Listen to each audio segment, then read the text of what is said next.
అందరికీ ప్రభునామంలో వందనములు శుభాలు తెలియజేసుకుంటున్నాను. డేటింగ్ వాక్యానుసారమైన డేటింగ్ ఫాలో అవ్వాలా, డైటింగ్ ఫాలో అవ్వాలా? నేటి సమాజంలో మనం చూస్తున్నప్పుడు ఎక్కువగా ఫాస్ట్ కల్చర్కి అలవాటు పడిపోయారు మనుషులంతా. ఫాస్ట్ కల్చర్కి ట్రెండింగ్లో ఉన్నవి ఏమండి, ఇలా ఫాస్ట్ కల్చర్కి అలవాటు పడిపోయి వివాహానికి మునిపే డేటింగ్లోకి వెళ్ళిపోతున్నారు. పెళ్లి కాని వాళ్ళే డేటింగ్లోకి వెళ్ళిపోతున్నారు.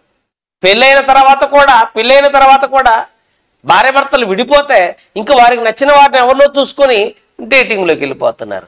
ఏమండి, మీకు ఒకవేళ చెయ్యాలనిపిస్తే డైటింగ్ చేయండి, మీకు ఆరోగ్యానికి మంచిదేమో, కానీ డేటింగ్లోకి మాత్రం అస్సలు వెళ్ళమాకండి. డేటింగ్లోనికి అస్సలు వెళ్ళమాకండి. మీరు వెళ్ళారా, మీ జీవితాన్ని మీరు నాశనం చేసుకున్న వాళ్ళు అవుతారు. హెబ్రీ పత్రిక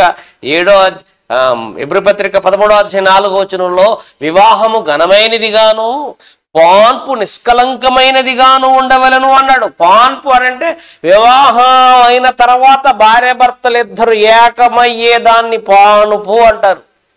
శారీరకంగా దగ్గర అవుతారు చూసారా, వివాహమైన తర్వాత వారిద్దరిని ఒకటి చేస్తారు చూసారా, దాన్ని పాన్పులోనికి వెళ్ళటం అంటారు. అది నిష్కలంకమైనదిగా ఉండాలి అని అన్నాడంటే అర్థం ఏంటి?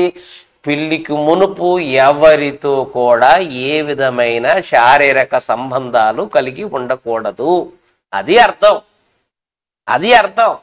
వివాహము ఘనమైనదిగాను పాన్పు నిష్కలంకమైనదిగాను ఉండాలి అని అన్నాడు. అంటే దేవుడు ఎంత ఖచ్చితంగా చెప్పాడు చూడండి, ఎంత ఖచ్చితంగా. బైబిల్ అనే దిక్చూచి వివాహానికి మునుపున్న డేటింగ్ లాంటి దాన్ని అవాయిడ్ చేసింది బైబిల్. అసలు ఆ కల్చరే తప్పు ప్రియులారా. ఏమండి, ఈ డేటింగ్ అనే ట్రెండింగ్ ఎందుకు వచ్చింది? వివాహమైన తర్వాత ఒకరినొకరు అర్థం చేసుకోవటానికి సమయం, అంటే ఒకరినొకరు అర్థం చేసుకోలేకపోతే, ఒకరి భావాలు ఒకరికి మ్యాచ్ అవ్వకపోతే విడిపోతున్నారు. కనుక వివాహానికి మునిపే ఇద్దరం ఒక చోట ఉంటే ఇద్దరి భావాలు పంచుకోవచ్చు. మనసుకు నచ్చితే పెళ్లిలోనికి వెళ్ళొచ్చు, మనసుకు నచ్చకపోతే మళ్ళీ ఎవరి దారిని వారు చూసుకోవచ్చు అని ఈ కల్చర్ తీసుకొచ్చేసారంటే. దీంట్లో శారీరకంగా దగ్గర అవ్వటం కూడా ఉంటుందండి. డేటింగ్ అనగానే భావాలు ఒకటే కలవాలి, లేకపోతే వాళ్ళ మనసుకు ఒకరికొకరికి నచ్చాలి, ఇది ఒకటే కాదండి, శారీరకంగా కూడా దగ్గర అవుతారు. ఇది ఎంత దరిద్రపు కల్చర్ అంటే దీన్ని బైబిల్ అస్సలు, దేవుడు దీని విషయంలో చాలా స్ట్రిక్ట్గా ఆర్డర్ ఇచ్చాడండి. పాత నిబంధనలో వివాహానికి మునుపు ఎవరైనా యవ్వన పిల్లలు ఎవరైనా ఎలాంటి దాంట్లోనికి వెళ్ళారు అని అంటే దేవుడు రాళ్లతో కొట్టి చంపించాడు. అబ్బాయి తొందరపడ్డా, అమ్మాయి తొందరపడ్డా వివాహానికి మునుపే ఏమండి భయంకరమైన శిక్షను విధించాడండి.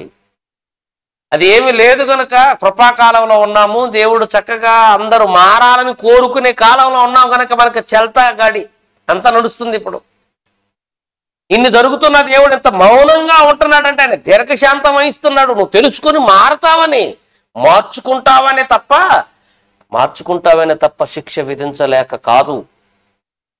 ఏమండి, కొరింథీయులకు రాసిన మొదటి పత్రిక 7వ అధ్యాయము 11వ వచనంలో 9వ వచనంలో చూడండి ఒకసారి. కొరింథీయులకు రాసిన మొదటి పత్రిక 7వ అధ్యాయము 9వ వచనం చూడండి. అయితే మనసు నిలుపుకోలేకపోయిన ఎడల, మనసు నిలపలేని ఎడల పెళ్లి చేసుకోవచ్చును. నీ మనసు కంట్రోల్లో ఉండకపోతే పెళ్లి చేసుకోరా, అది నీకు మంచిది అన్నాడు దేవుడు.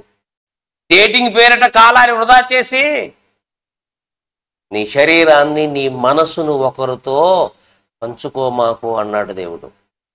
మనసు నిలపకపోయిన ఎడల వివాహము పెళ్లి చేసుకొనవచ్చును. కామతత్తులవుట కంటే పెళ్లి చేసుకోవటం మేలు కదా. చూడండి దేవుడు ఎంత హితోపదేశం చేశాడు, మేలుకరమైన మాటలు చెప్తున్నాడుగా. ఊరికే కామతత్తులు అయిపోవటం కంటే పెళ్లి చేసుకోవటం మంచిది కదా, ఎందుకు అన్నాడు చూడండి, దేవుడు ప్రశ్నించాడు చూడండి. కాబట్టి ఈ కల్చర్ అనేది చూసారా, అతి భయంకరమైన కల్చర్ అండి. ఇది అతి భయంకరమైన కల్చర్.